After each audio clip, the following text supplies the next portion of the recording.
Hello guys, I am Vaishali Kikant and we are discussing the chemical kinetics. So let's start our discussion with the question number 1, which states given data is for the reaction 2p plus q gives r plus s. We have to find out the order with respect to p, order with respect to q, overall order of the reaction, the rate equation, the value of rate constant with units. So these are the data which is given. So experiment 1, 2 and 3 are conducted. The concentration of p is given in mole per decimeter cube.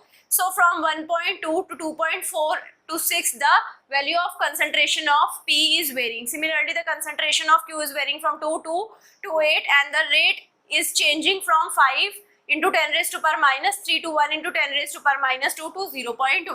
Now we have to find out the order with respect to P. So now here we will be considering the experiment number 1 and 2. Here you can see the concentration of Q is constant, that is 2.0, whereas the concentration of P is changing from 1.2 to 2.4.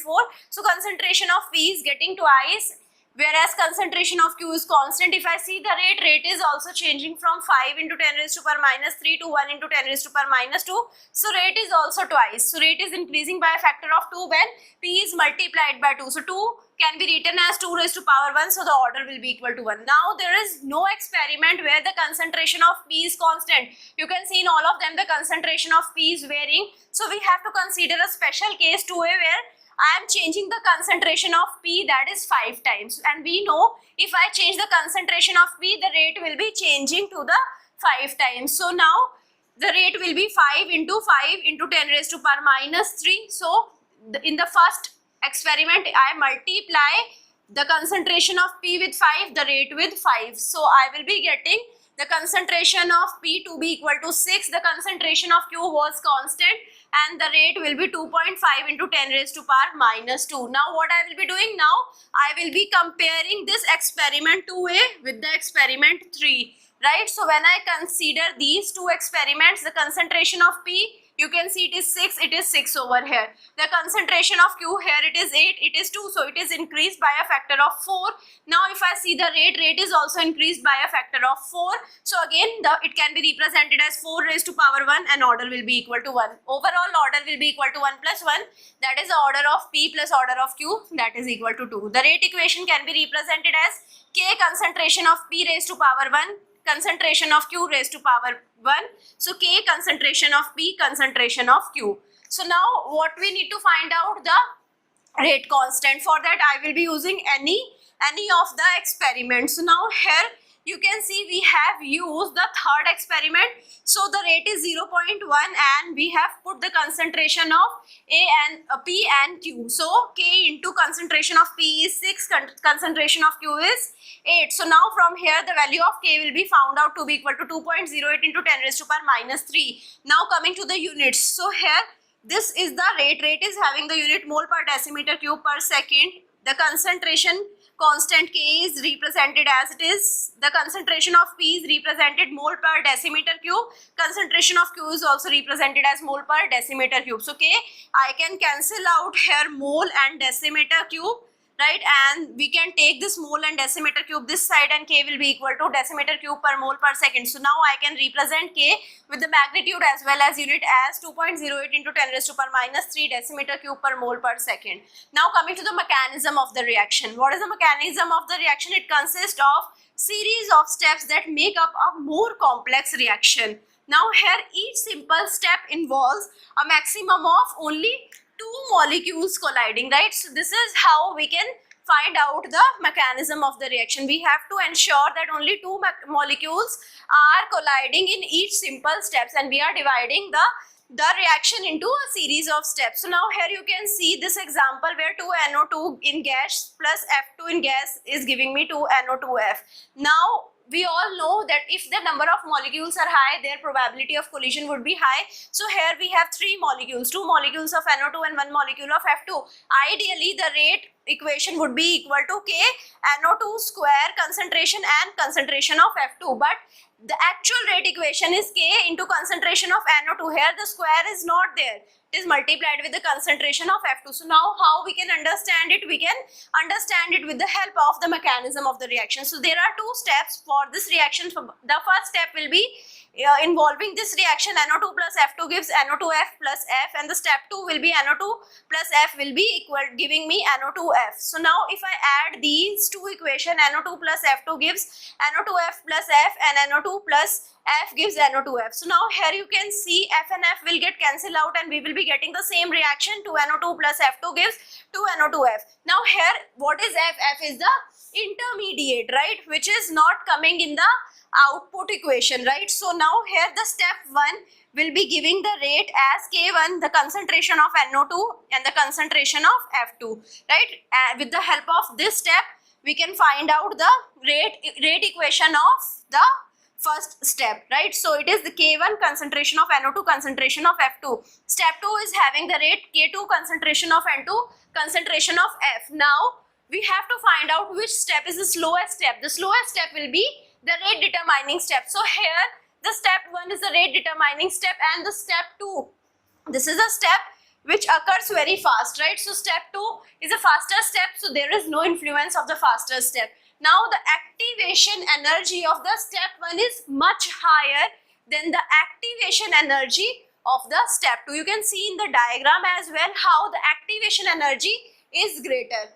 Now coming to the reactions that are involving a catalyst. What is the effect of the catalyst? What is a catalyst? First of all, catalyst is making a change in the reaction mechanism. Catalyst is a substance which does not change during the reaction. It just increases the reaction rate. So it is changing the reaction mechanism. How it is changing the reaction rate? By changing the reaction mechanism. It is allowing reaction to occur via alternative pathway. The alternative pathway will be having the lower activation energy. Now if I have a homogeneous catalyst, what is a homogeneous catalyst? Which is having the same phase. It works by forming an intermediate. Always and always catalyst is going to form an intermediate with the given reactants, and this is how it is lowering the activation energy. It is forming the intermediate with one or other of the reactant molecules. So this is the example. A is dissociating to form X plus Y, and here if I am using C as a catalyst, so the reaction will be having a different mechanism. This is a simple mechanism, but if I involve a catalyst C as well, so A plus C. Now first of all the A will be reacting with the C to form an intermediate AC. Now this is the rate determining step which is having the activation energy lower than the initial activation energy of this step, right? Now AC will be forming X plus Y plus C. So you can see the C is formed as it is. There is no change in the C. Catalyst does not have any change during the reaction. So this step is faster and it is having the activation energy E3, right? So the activation energy E2 is higher than the activation energy E3, and thus I can say this is the rate determining step. Now the catalyzed reaction rate will be having the concentration C as well. So this rate equation will be equal to K, the concentration of A, concentration of C, whereas the original rate equation was K into concentration of A only. So now coming to the SN1 versus SN2 mechanism. So now we have seen an example over here. CH3,3CBr plus OH negative gives CH3,3COH plus Br negative. Now this equation is nucleophilic substitution reaction of 2-bromo-2-methyl propane, right? So now here the rate is given by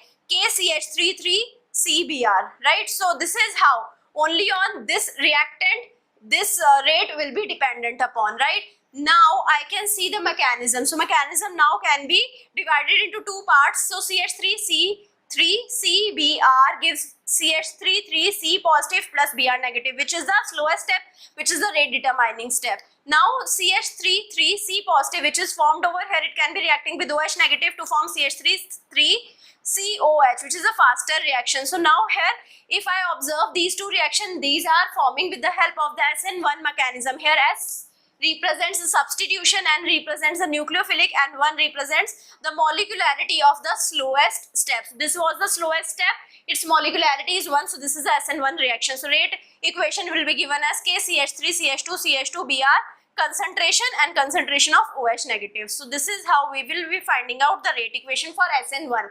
Now SN2. CH3, CH2, CH2, Br directly reacts with OH negative.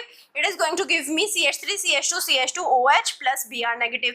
Now this is the SN2 mechanism, because here we have the molecularity of order 2 in the rate equation. Now here the rate equation is given by the molecularity of both of the reactants. Now coming to the Arrhenius equation, right? So this is the Arrhenius equation. So it is a model of the variation of rate constant with respect to temperature. We all know the rate constant is going to increase exponentially with increase in the temperature. So how to model it mathematically? It is going to be modeled with the help of Arrhenius equation. So K is equal to A e raised to power minus Ea by RT, where E is the activation energy. Now whenever we have the collision with the energy which is greater than the Ea, then the result will be in the reaction, right? Reaction will happen, but not always. Some exceptions are there. Now A determines these exceptions. A is called the frequency or pre-exponential factor. So now here, if the given energy is greater than the activation energy, but the collision is not occurring in a proper manner, the face-to-face collision is not there, then also the reaction would not be happening. So now we can also reframe this equation. We can take the log both sides. So ln K can be represented as minus Ea upon R into 1 upon T plus ln of A. So this equation can be represented as the y is equal to mx plus c. So this is the equation of a straight line. So what is y? Y is ln of K. What is m? M is minus Ea upon R. And what is C? C is ln of A. So now what is the procedure to find out the activation energy from the Arrhenius equation? First of all, we have to conduct a series of experiment at a various range of temperatures, right? Now from the series of experiment, we can calculate K. I have already told you the procedure to find out K. So rate constant we can find out at each temperature. Now we have to plot the graph of ln of K against 1 of T. So if I plot ln of K against 1 by T, you can see this is going to follow this equation, and this would be a straight line graph. Now the gradient of this graph is going to be equal to minus Ea upon R. You can see the gradient m is minus Ea upon R, where R is the gas constant, and from here I can find out the activation energy. You can find out the gradient of this graph and the activation energy can be found out. Now the intercept of the graph on the ln K axis is ln of A, and this is how you can find out A as well, right? So I hope you understood all of the things that I have discussed. Thank you so much.